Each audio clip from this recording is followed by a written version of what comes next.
दिखाते हैं आपको आज की सबसे बड़ी खबर। मिलते हैं एक छोटे से ब्रेक के बाद।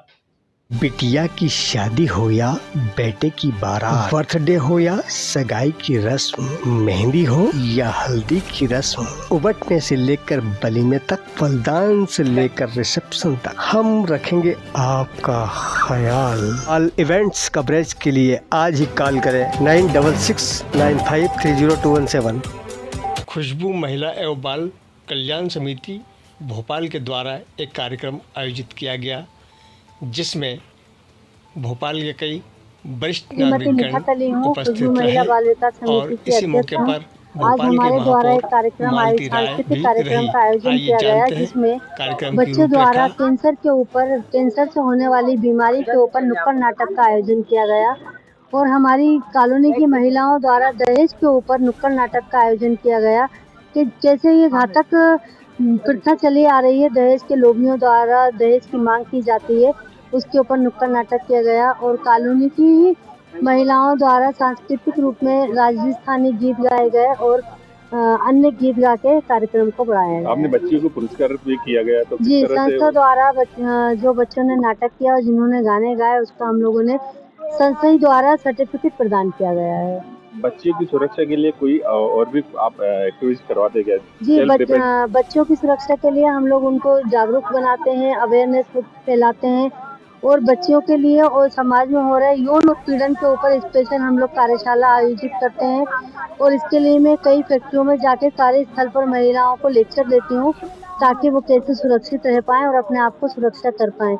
और मैं एक संदेश ये देना चाहती हूँ महिलाओं और खासकर बच्चियों के लिए कि अपने आप को अवेयर करना ज़रूरी होता है। जब हम अवेयर होंगे तभी हम अपनी सुरक्षा कर पाएंगे।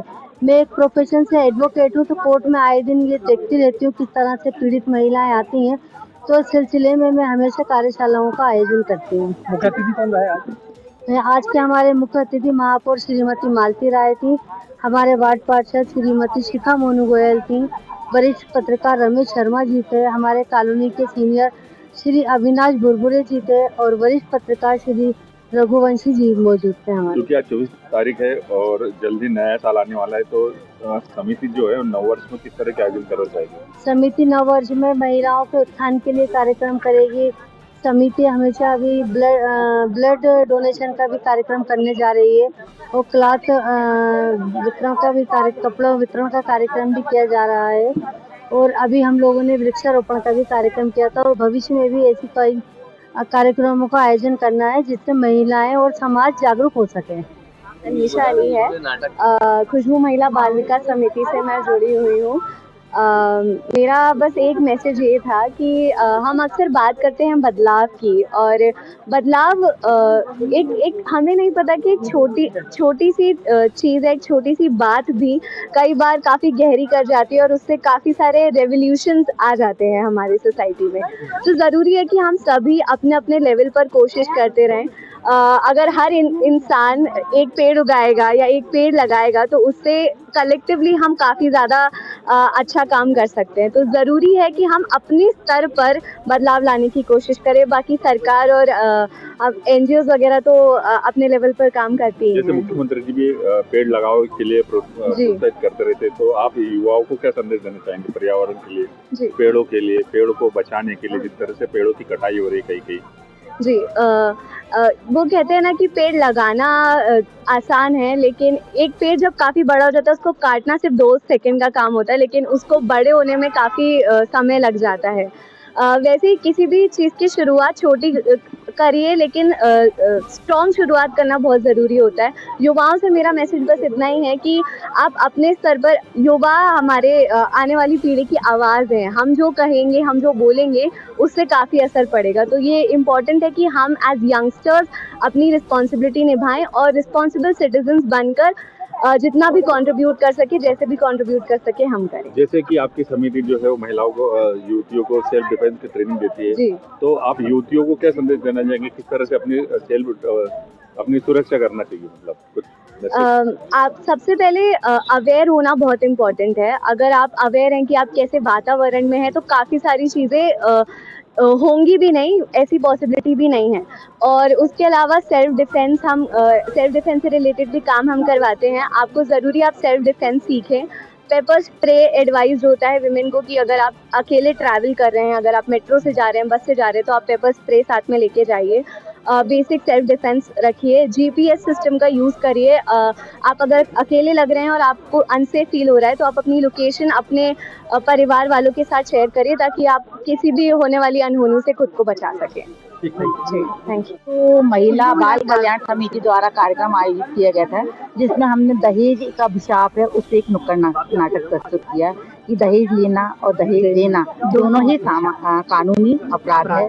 तो हमें इसके लिए एक संदेश दिया है कि क्या हम लोगों को नुक्कड़ नाटक करके हमने बताया कि हमारा सामाजिक दायित्व जो है वो हमने थोड़ा सा दिखाना चाहते कि इससे छोटी छोटी चीजों से लोग समझ सके कि किस प्रकार हमें इन चीजों को आगे बढ़ाना है। सोच थोड़ी बदलना। मैम, इसकी शुरुआत हम कैसे करेंगे, क्योंकि दहेज प्रथा तो अभिशाप है ही, लेकिन लोग आपकी बेटियों को कुछ फल फ्रूट देते हैं शादी नहीं, हमने यही बताया है इसमें कि हमने हमारे बेटियों को पढ़ाया है, इतना जिम्मेदार बनाया है कि दहेज यही हमारा दहेज है।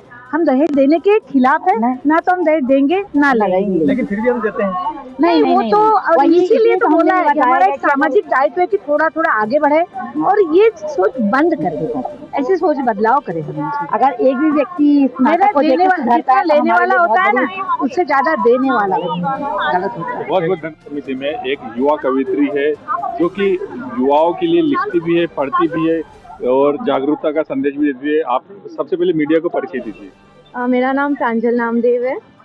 और प्रांजल जी, क्या वो कविता गा के सुनाएंगे हमारे दर्शकों को? देखो, इन घूरती निगाहों से कब तक रहेंगे डरते, इन घूरती निगाहों से कब तक चलेंगे बच के, इन घूरती निगाहों से। ओ स्त्री अब आवाज उठा, इन घूरती निगाहों को सबक सिखा। या जो टिप्पणी करती है ना, इन्हें नारी की शक्ति दिखा। या जो अभिमान के नशे में चूर है ना, इन्हें ज्ञान का पाठ पढ़ा। ओ स्त्री अब आवाज उठा, इन घूरती निगाहों को सबक सिखा। जी, हम लोगों ने आज एक प्रोग्राम रखा था खुशबू महिला बाल विकास समिति के द्वारा, अतरंगी रहे। इसका सांस्कृतिक प्रोग्राम जिसके अंदर हम लोगों ने काफ़ी सारे कल्चर प्रोग्राम, सिंगिंग, डांसिंग, नृत्य का आयोजित किया गया था, जिसमें बहुत सारे बच्चों ने पार्टिसिपेट किया था। और इसको हम लोगों ने बच्चों को और आगे बढ़ाने के लिए, उनको प्रमोट करने के लिए उनको सर्टिफिकेट वगैरह और आप लोगों का सहयोग मांगा था, ताकि वो बच्चों को आगे हम लोग बढ़ा सके। और काफ़ी उन लोगों को ऊर्जा देख के हम लोग अब आगे भी और सोच रहे हैं कि दूसरे प्रोग्राम भी रखा जाए। तो बाकी आप लोगों का सहयोग चाहिए कि आगे हम लोग ऐसा कर सके और आगे चीज़ें बढ़ा सके। जी, आपका नाम बताइए। मेरा नाम रिया वाजवानी है। आपने क्या प्रोग्राम करा? मैंने यहाँ पे एंकरिंग की थी, मैं होस्ट थी। मुझे बहुत अच्छा महसूस हुआ, एक अलग प्लेटफॉर्म मिला जहाँ पे मैं लोगों के साथ बात कर सकती हूँ और उनको अपना बना सकती हूँ। बहुत नई नई चीज़ें जानी और बहुत मज़ा आया। सॉरी, आज का जो नुक्कड़ नाटक था उसने मेरे को एक और बार याद दिलाया कि है ना, ये अवेयरनेस मैं खुद भी एज ए ह्यूमन बीइंग है ना पहुँचाऊँ कि लोग ना करें ये चीज़ें, और अपने जैसे मेरे भाई बहन हैं तो उनको बताऊँ कि ये चीज़ों से क्यों दूर रहें और कैसे रहें और इसका महत्व क्या है हमारी ज़िंदगी में। रोशनपुरा चौराहे पर माय FM ने यातायात का नियम का पालन किस तरह से करना चाहिएगा, इसको कैटवॉक के माध्यम से लोगों को करना सिखाया। और ये माय FM की बहुत ही अच्छी पहल है। आइए जानते हैं क्या कुछ खास रहा, आइए देखते हैं क्या खास रहा माय FM की इस पहल में।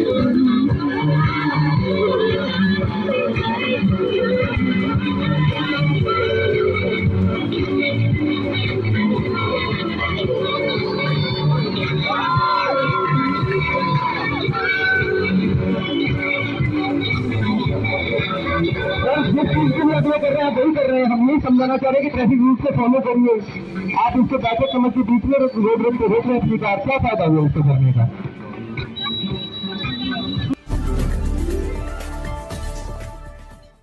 मैं आयुषी, अब मुझे दीजिए इजाजत। अगली बार फिर मिलेंगे बड़े खुलासे।